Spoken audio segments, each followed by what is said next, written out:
Na most elmesélek ám egy olyan történetet.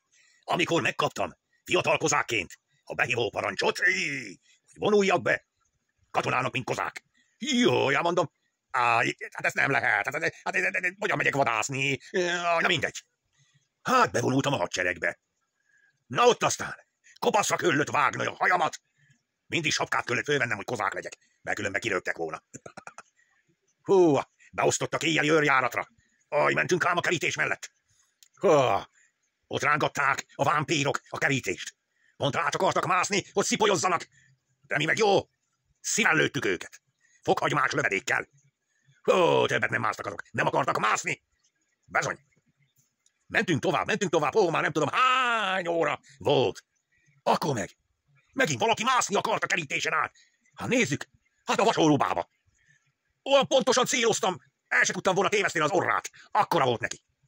Puff! Lelőttem. Mondta, fogy, de ronda volt. Na mindegy. Megint megyünk tovább. Nézzük a kerítést. Egy darabig csönd volt. El vagyunk aztán foglalkozva. Beszélgetünk. Egyszer csak valami nyűszít. Hát mondom, ez micsoda? Világítunk zseblámpába. Lássuk, hogy egy faszigránc ott lóg, pöcséné fogva fönn a kerítésen.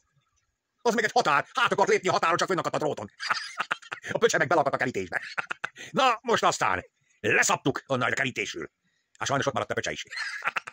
Többet az nem mászkált sehova se. Innen mindjárt kórházba vittük. Nem volt annak kedve többet átlógni a kerítésen, de nem ám. No, aztán lassan véget ért a szolgálat. Úgy de örültünk, már korgott a hasunk is. Jó, aztán mentünk már, és benyomtuk a szunyát. Ja, még reggeliztünk egy kicsikét.